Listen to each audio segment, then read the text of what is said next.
Alice in Wonderland, Chapter 10, The Lobster Quadrille. The Mock Turtle sighed deeply and drew the back of one flipper across his eyes. He looked at Alice and tried to speak, but for a minute or two, sobs choked his voice. "Same as if he had a bone in his throat," said the Gryphon, and it set to work shaking him and punching him on the back. At last, the Mock Turtle recovered his voice, and with tears running down his cheek, he went on. "You may not have lived much under the sea." "I haven't," said Alice. "And perhaps you were never even introduced to a lobster." Alice began to say, "I once tasted," but checked herself hastily and said, "No, never." "So you can have no idea what a delightful thing a lobster quadrille is." "No, indeed," said Alice. "What sort of dance is it?" "Why," said the Gryphon, "you first form into a line along the seashore." "Two lines," cried the Mock Turtle.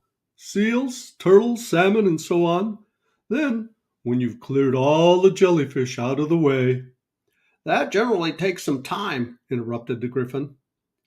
"You advance twice." "Each with a lobster as a partner," cried the Gryphon. "Of course," the Mock Turtle said. "Advance twice, set to partners." "Change lobsters and retire in the same order," continued the Gryphon. "Then you know," the Mock Turtle went on. "You throw the—" "Lobsters," shouted the Gryphon with a bound into the air, "as far out to sea as you can." "Swim after them," screamed the Gryphon. "Turn a somersault in the sea," cried the Mock Turtle, capering wildly about. "Change lobsters again," yelled the Gryphon at the top of his voice. "Back to land again, and that's all the first figure," said the Mock Turtle, suddenly dropping his voice, and the two creatures, who had been jumping about like mad things all this time, sat down again very sadly and quietly and looked at Alice. "It must be a very pretty dance," said Alice timidly. "Would you like to see a little of it?" said the Mock Turtle. "Very much indeed," said Alice. "Come, let's try the first figure," said the Mock Turtle to the Gryphon. "We can do without the lobsters, you know. Which shall sing?" "Oh, you sing," said the Gryphon. "I've forgotten the words."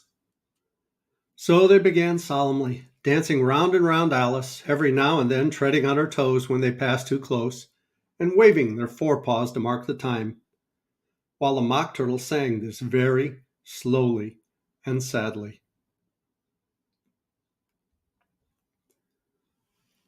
"Will you walk a little faster?" said a whiting to a snail. "There's a porpoise close behind us, and he's treading on my tail. See how eagerly the lobsters and the turtles all advance. They are waiting on the shingle. Will you come and join the dance? Will you, won't you, will you, won't you, will you, won't you, will you join the dance? Will you, won't you, will you, won't you, won't you, won't you join the dance?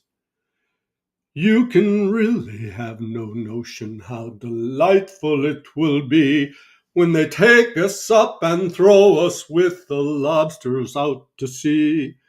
But the snail replied, too far, and gave a look askance. Said he thanked the whiting kindly, but he would not join the dance. Would not, could not, would not, could not join the dance.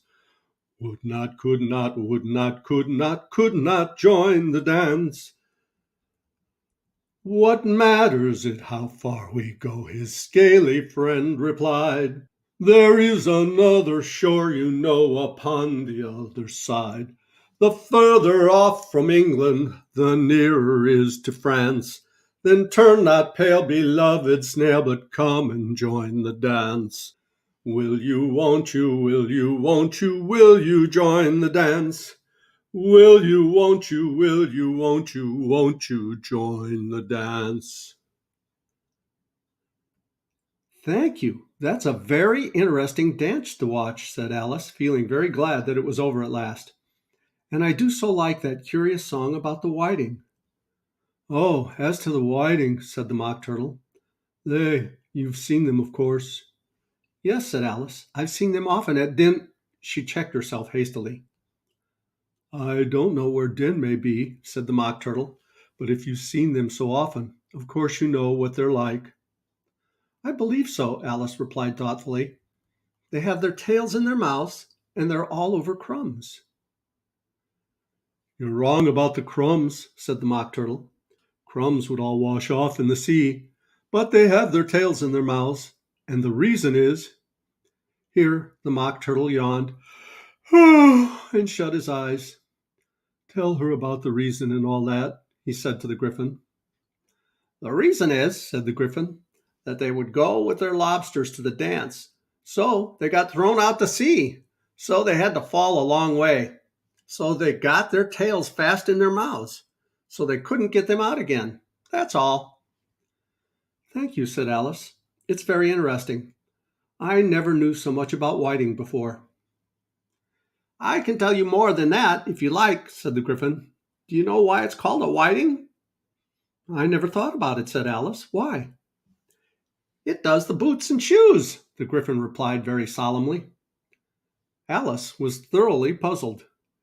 Does the boots and shoes? She repeated in a wondering tone. Why, what are your shoes done with? Said the Griffin. I mean, what makes them so shiny? Alice looked down at them and considered a little before she gave her answer. They're done with blacking, I believe. Boots and shoes under the sea, the Griffin went on in a deep voice, are done with a whiting. Now you know. And what are they made of? Alice asked in a tone of great curiosity. Soles and eels, of course, the Griffin replied rather impatiently. Any shrimp could have told you that. If I'd been the whiting, said Alice, whose thoughts were running on the song, I'd have said to the porpoise, keep back, please. I don't want you with us. They were obliged to have him with them, the Mock Turtle said. No wise fish would go anywhere without a porpoise. Wouldn't it really? Said Alice in a tone of great surprise. Of course not, said the Mock Turtle. Why, if a fish came to me and told me he was going on a journey, I'd say, with what porpoise? Don't you mean purpose? Said Alice. I mean what I say, the Mock Turtle replied in an offended tone. And the Griffin added, Come, let's hear some of your adventures. I could tell you my adventures beginning from this morning, said Alice a little timidly. But it's no use going back to yesterday because I was a different person then. Explain all that, said the Mock Turtle. No, the adventures first, said the Griffin in an impatient tone. Explanation takes such a dreadful time. So Alice began telling them her adventures from the time when she first saw the white rabbit. She was a little nervous about it just at first. The two creatures got so close to her, one on each side, and opened their eyes and mouths so very wide. But she gained courage as she went on. Her listeners were perfectly quiet till she got to the part about her repeating, You are old, Father William, to the caterpillar, and the words all coming different. Then the Mock Turtle drew a long breath and said, That's curious. It's about as curious as it can be, said the Griffin. It all came different, the Mock Turtle repeated thoughtfully. I should like to hear her try and repeat something now. Tell her to begin. He looked at the Griffin as if he thought he had some kind of authority over Alice. Stand up and repeat, 'Tis the voice of the sluggard, said the Griffin. How the creatures order one about and make one repeat lessons, thought Alice. I might as well be at school at once. However, she got up and began to repeat it. But her head was so full of the lobster quadrille that she hardly knew what she was saying, and the words came very queer indeed. 'Tis the voice of the lobster, I heard him declare, You've baked me too brown, I must sugar my hair. As a duck with its eyelids, so he with his nose trims his belt and his buttons and turns out his toes. That's different from what I used to say when I was a child, said the Griffin. Well, I never heard it before, said the Mock Turtle, but it sounds uncommon nonsense. Alice said nothing. She had sat down with her face in her hands, wondering if anything would ever happen in a natural way again. I should like to have it explained, said the Mock Turtle. She can't explain it, said the Gryphon hastily. Go on with the next verse. But about his toes, the Mock Turtle persisted. How could he turn them out with his nose, you know? It's the first position in dancing, Alice said, but was dreadfully puzzled by the whole thing and longed to change the subject. Go on with the next verse, the Gryphon repeated impatiently. It begins, I passed by his garden. Alice did not dare to disobey, though she felt sure it would come wrong, and she went on in a trembling voice. I passed by his garden and marked with one eye how the owl and the panther were sharing a pie. What is the use of repeating all that stuff? The Mock Turtle interrupted, if you don't explain it as you go. It's by far the most confusing thing I ever heard. Yes, I think you better leave off, said the Gryphon, and Alice was only too glad to do so. Shall we try another figure of the lobster quadrille? The Gryphon went on. Or would you like the Mock Turtle to sing you a song? Oh, a song, please, if the Mock Turtle would be so kind, Alice replied, so eagerly that the Gryphon said in a rather offended tone, No accounting for tastes. Sing her the turtle soup, will you, old fellow? The Mock Turtle sighed deeply and began in a voice sometimes choked with sobs to sing this. Beautiful soup, so rich and green, waiting in a hot tureen. Who for such dainties would not stoop? Soup of the evening, beautiful soup, soup of the evening, beautiful soup, beautiful soup, beautiful soup, soup of the evening, beautiful, beautiful soup.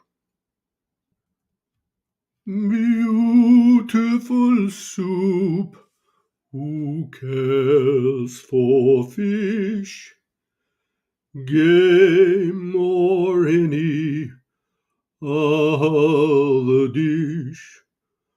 Who would not give all else for 2 pennyworth only of beautiful soup? Pennyworth only of beautiful soup. Beautiful soup. Beautiful soup. Soup of the evening, beautiful, beautiful soup. Chorus again, cried the Gryphon, and the Mock Turtle had just begun to repeat it when a cry of, the trial's beginning, was heard in the distance. Come on, cried the Gryphon, and taking Alice by the hand, it hurried off without waiting for the end of the song. What trial is it? Alice panted as she ran. But the Gryphon only answered, come on, and ran the faster, while more and more faintly came, carried on the breeze that followed him, the melancholy words. Soup of the evening,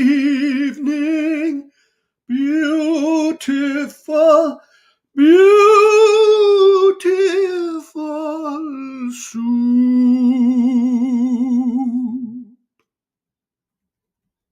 And we'll go on with the next chapter in the next video. Thanks so much for listening. I hope you're enjoying the story. I love you guys. As Tigger says, ta-ta for now.